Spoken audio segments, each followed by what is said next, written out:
क्योंकि दिल्ली शहर में 1008 संस्कृत संभाषण शिविरों का आयोजन करना वो अपने आप में एक साहसिक काम है और इसकी पूर्ति कर रविवार की दोपहर को कार्यक्रम दिल्ली में करना वो और साहसिक बात है। इसलिए मैं संस्कृत भारती को बहुत बहुत साधुवाद देना चाहता हूं। मित्रों, आज यहाँ पर कई सारे ऐसे लोग भी उपस्थित हैं जिन्होंने इस संभाषण शिविरों में हिस्सा लिया है। मुझे विश्वास है इसमें कई लोगों ने पहली बार संस्कृत को बोलने का प्रयास किया और मेरे स्व अनुभव के आधार पर मैं कहना चाहता हूं, जब आप संस्कृत में बात करते हैं, संस्कृत में बोलते हैं, धीरे धीरे संस्कृत में सोचना शुरू करेंगे, तब आपको लगेगा कि ये आवाज मेरे गले से नहीं, मेरी आत्मा से निकल रही है। जयप्रकाश जी थोड़ी चिंता कर रहे थे कि कई सालों की गुलामी में संस्कृत को क्षति पहुंचाने का प्रयास किया गया। जयप्रकाश जी, संस्कृत के ह्रास की शुरुआत गुलामी के कालखंड के पहले हुई। ईस्वीसन पूर्व 300 से संस्कृत के ह्रास की शुरुआत हुई और मैं संस्कृत भारती के सभी कार्यकर्ताओं को कहना चाहता हूं, जिस चीज को यहां तक गिरते गिरते 2300 साल हुए हैं, इसको उठाने में भी समय लगेगा। बहुत धैर्यपूर्वक काम करना पड़ेगा। जो आपने बीड़ा उठाया वो लंबे समय तक है, मगर ये निश्चित है कि अब संस्कृत उत्थान के अनुकूल वातावरण इस देश में उपलब्ध है। चाहे सरकार हो, चाहे जनता हो, चाहे सोच हो, वो संस्कृत और संस्कृति के उत्थान के लिए कटिबद्ध है, वचनबद्ध है और परिणाम लाने के लिए भी वचनबद्ध। इसलिए निश्चित रूप से इसकी गति भी बढ़ेगी और काम भी आगे बढ़ेगा।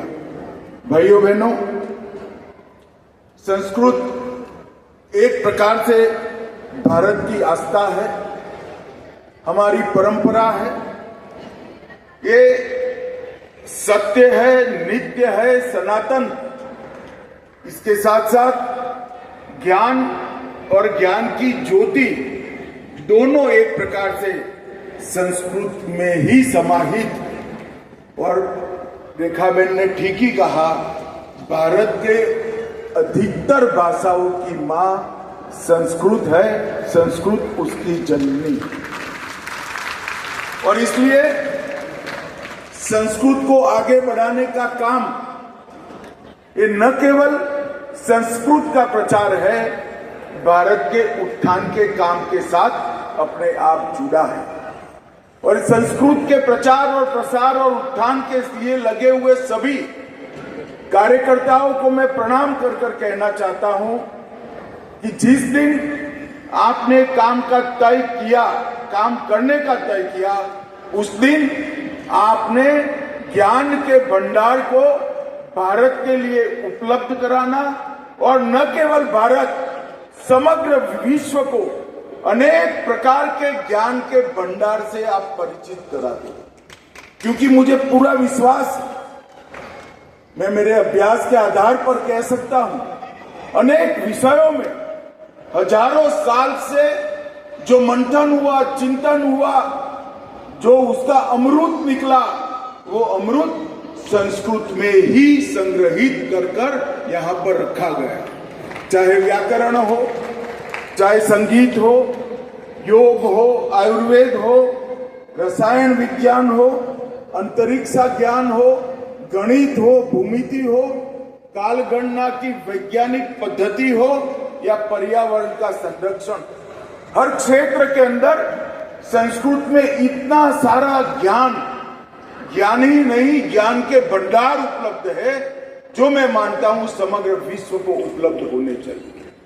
और हम ज्ञान की पेटेंट करने वाले देशों में से नहीं है। ज्ञान पर किसी का नाम नहीं होता और हमारे वेद और उपनिषद उसमें कहीं पर भी रचयिता का नाम नहीं है। वो ईश्वर ने दिए हैं और सबके लिए उपलब्ध। इसी तरह से संस्कृत के अंदर वेद, उपनिषद, सुभाषित और अनेक प्रकार की पांडुलिपियों में जो ज्ञान है ये पूरी दुनिया के लिए उपलब्ध होना चाहिए। और संस्कृत भारती जो काम कर रही है वो ज्ञान के इस पिटारे को दुनिया को उपलब्ध कराने की दिशा में पहला कदम है। जो लोग संस्कृत के लिए काम करते हैं वो ऐसा न समझे कि हम दुनिया की अनेक भाषाओं में से एक भाषा के लिए काम कर रहे हैं। एक ऐसी भाषा है जो न केवल सबसे ज्यादा वैज्ञानिक है, इसके व्याकरण की कोई जोड़ नहीं है। दुनिया में छंद और मात्रा अगर सबसे पहले किसी भाषा में संशोधित किए गए और पद्य साहित्य को गेय स्वरूप में याद रखने के लिए छंद और मात्राओं का उपयोग किया गया, वो केवल और केवल संस्कृत में किया। और इसी के कारण आज भी संस्कृत जिंदा है। और आज यहाँ पर 1008 संस्कृत संभाषण शिविरों का सामूहिक समापन समारोह हुआ है। तब मैं हृदय से संस्कृत भारती के कार्यकर्ताओं को बहुत बहुत बधाई देना चाहता हूं। 23 अप्रैल से लेकर 10 दिन तक 17,000 से ज्यादा लोगों ने संस्कृत का परिचय भी बनाया। अगर परिचित होंगे तो फिर से इसको अपनी स्मृति में संजीवन करने का काम किया और बोलने का अभ्यास भी किया। और मुझे विश्वास है जिन लोगों ने इसमें हिस्सा लिया है, आने वाले दिनों में उनकी रुचि संस्कृत में जरूर बढ़ेगी। मित्रों, आज मैं संस्कृत भारती के कार्यक्रम में आया हूं, तब मैं बहुत आशाओं के साथ कह सकता हूं कि संघ और संस्कृत भारती ने जब संस्कृत के पुनरुत्थान को पकड़ा है तब विजय निश्चित ही संस्कृत प्रेमियों की हुई। संघ ने जो जो अभियान अब तक लिए और संस्कृत भारती के कामों को मैंने जाना है। इस बार तो बहुत बैठना नहीं हुआ, मगर 2019 में जब निमंत्रण देने आए थे तब काफी बैठना हुआ था। लगभग संस्कृत भारती ने 81 से लेकर अब तक 1 करोड़ लोगों को संस्कृत बोलने का परिचय कराने का काम किया। आप कल्पना कर सकते हैं 1 करोड़ लोगों को जिनको संस्कृत जरा भी नहीं आती है, इनको बोलने का प्रयास और बोलने का एक प्रकार से इनकी प्रैक्टिस कराने का काम किया है। 1 लाख से ज्यादा संस्कृत सिखाने वाले लोगों को उन्होंने प्रशिक्षित करने का काम किया है।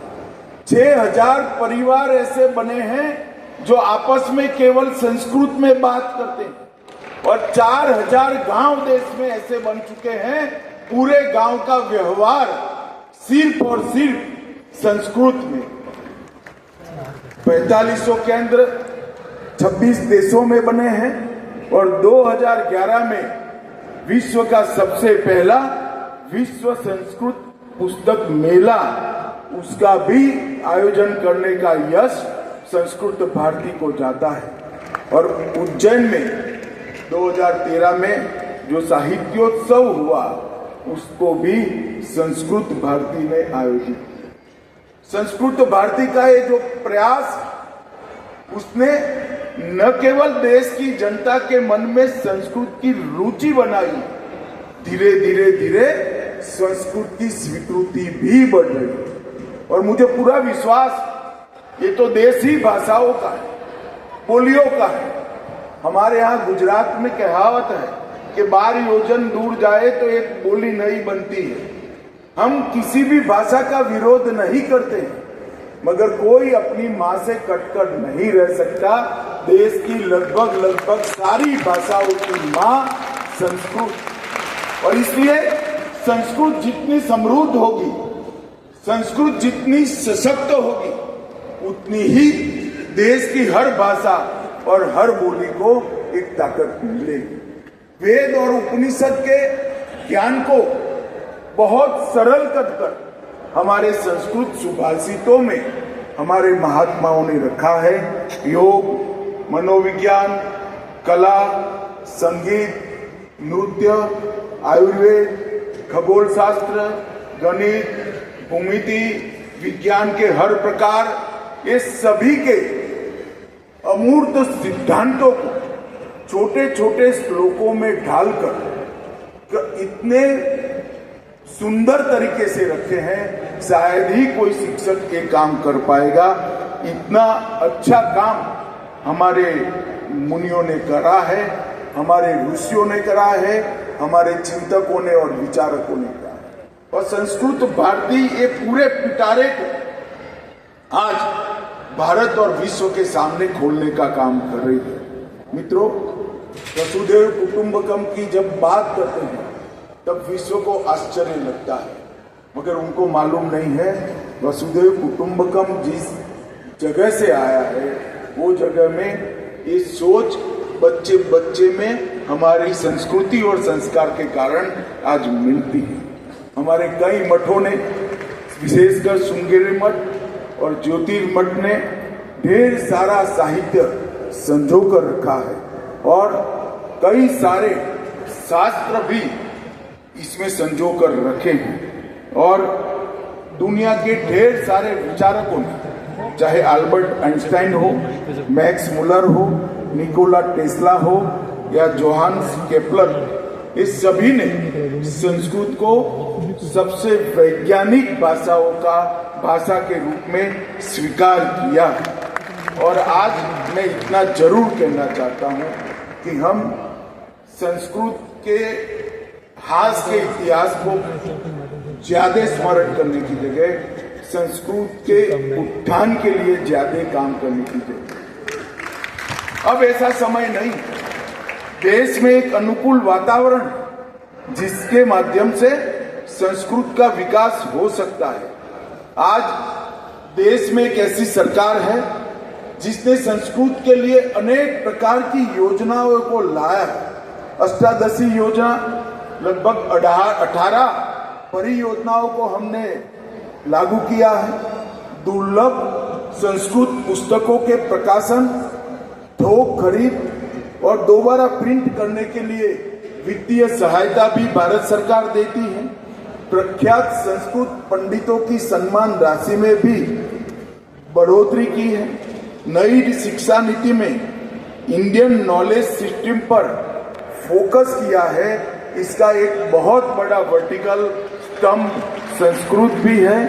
राष्ट्रीय संस्कृत संस्थान को केंद्रीय संस्कृत विश्वविद्यालय में अपग्रेड भी हमने किया है।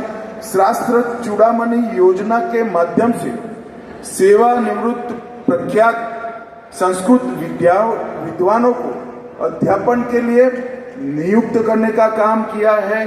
और सबसे बड़ा काम अगर सरकार ने किया है तो हमारी संस्कृत और हमारी प्राकृत भाषाओं में बिखरी हुई, देश भर में बिखरी हुई पांडुलिपियों को एकत्रित करने के लिए लगभग 500 करोड़ के बजट से एक अभियान चला। और मुझे विश्वास है कि जब पांडुलिपियां एकत्रित होगी, वो जिस भाषा में संस्कृत और हमारी प्राकृत भाषाओं में पढ़ी है, इनके विद्वान जब इसका सरल अर्थ आज की भाषा में करेंगे, इसके संरक्षण और संवर्धन की वैज्ञानिक व्यवस्था प्रस्तापित होगी, उस वक्त दुनिया के लिए अद्भुत ज्ञान का खजाना खुलने वाला है।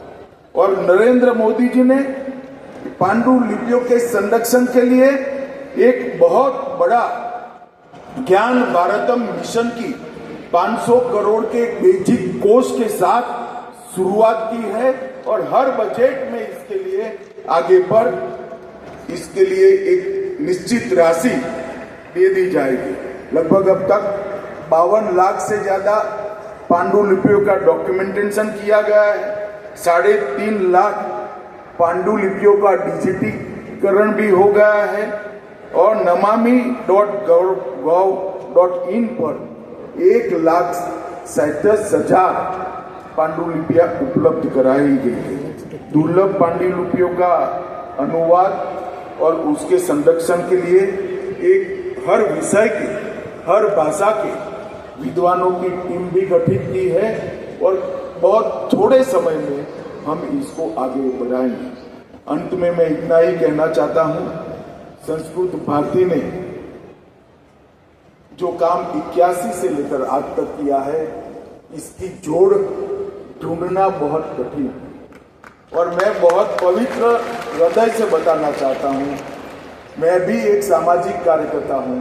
अगर मुझे कोई कहता कि संस्कृत भारती के लिए काम करना है तो इतना साहस मुझ में नहीं है जो संस्कृत भारती के कार्यकर्ताओं।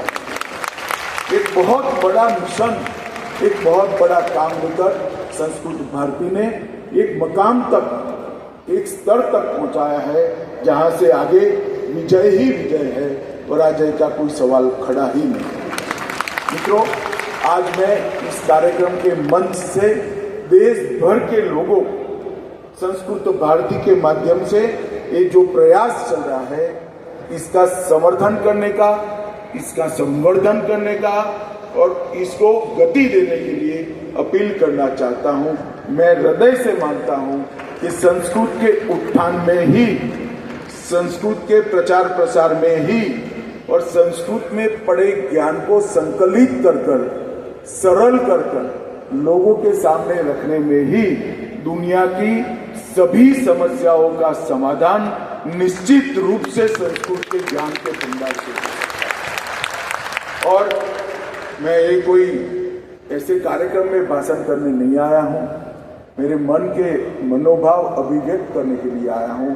मैं फिर से एक बार संस्कृत भारती के काम करने वाले सभी कार्यकर्ताओं को और संस्कृत के लिए काम करने वाले सभी विद्वज्जनों को बहुत बहुत प्रणाम कर मेरी वाणी को विराम देता हूं। वंदे मातरम। करतल ध्वनिना महोदयस्य अभिवंदनं कुर्मः। इदानीं श्रीमन्तम्